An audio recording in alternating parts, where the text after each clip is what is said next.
Utah Valley released a video about guard Brad Kitchen, and they said he was the hype man. How well does he hype up your team? I think I haven't watched the video yet, but somebody forwarded it to me on Twitter. It's interesting that he's kind of earned that moniker here locally, and really it's because he has a tremendous attitude. In sports at all levels, it's amazing how a positive attitude can carry people throughout their lives. But really with Brad, he's so much more than just a hype man. He's so much more than a guy waving a towel. He's out there in practice every day, making guys better.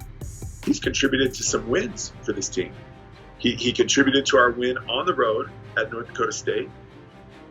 He actually had a three-pointer waved off at the Southern Utah game because of something else that happened off ball. But Brad has stepped up in a major way throughout the season for us, and he's really kind of the epitome of being a great teammate. Brad's really involved in the community. He's out there doing community service in different forms and capacities. He's a person who takes academics seriously, and he's a key member of this team. How does that leadership, both on and off the court, help your team get better every week?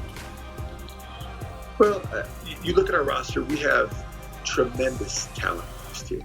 And you take, two of our top guards, for example, TJ Washington and Brandon Averett, highly talented players. They can both shoot, they can both pass, great leaders. They respect Brad every single day in practice because Brad pushes them to be their best. And so when your team leaders, Brandon Averett, TJ Washington, especially at that position of guard, he's earned their respect, and that speaks volumes. November was the injury month for your team. A big name was guard Isaiah White having that knee injury. How is the team feeling so far now? Well, like we talked about, we've had injuries, we've had different types of adversity to work through. Isaiah, he was out for 3 or 4 weeks, but I think during that time, Isaiah maximized that as an opportunity to study tape. He got in the weight room. He was getting extra shots. And those games, right after he got back, he was playing probably as well as anyone in the country.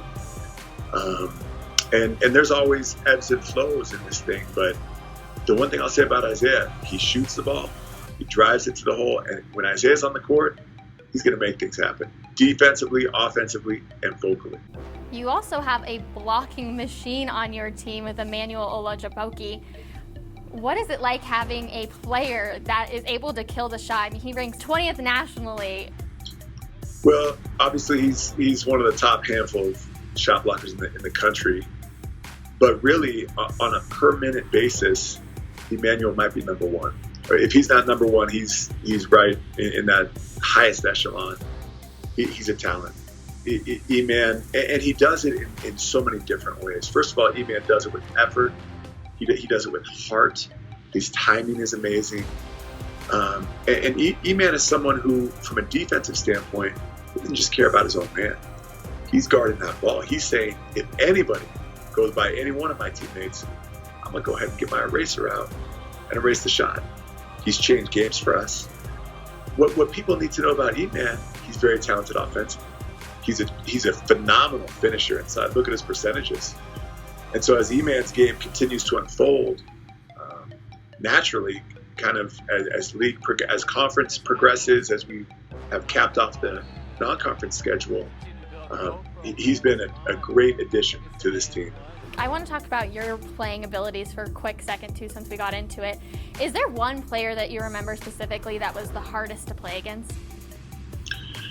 Yeah, obviously, 2 come to my mind, Rachel. Number 1, Shaquille, just because I had to practice against him every single day. If he came in a good mood, he shot a lot of fadeaway jumpers. But if he was fired up, you better get your mouthpiece out and you better just be ready for a war. And so guarding Shaq every day in practice, and then later in my career, I guarded him when we were on different teams. That was challenging. And then secondly, Kevin Garnett. I say Kevin Garnett because Kevin Garnett is someone who is always moving. He has long arms, he's shoving, he's pushing, not in a dirty way, not in a malicious way, but he was always trying to find a way to help his team win. And so a guy like that with that high motor was difficult in every way to try to defend. I know at Media Day I asked you if we were going to be seeing Shaq at any Utah Valley basketball games. Have you been able to get in contact, or is he going to come out to Orem someday? No, the last I talked to Shaq, I was talking about trying to get him out here for graduation. I think that particular time is a busy time from an announcing standpoint, because that's right in the heart of the playoffs. But Shaquille is just obviously a tremendous player, tremendous person, and hopefully the day will come we'll get Shaq out here to Orem, Utah.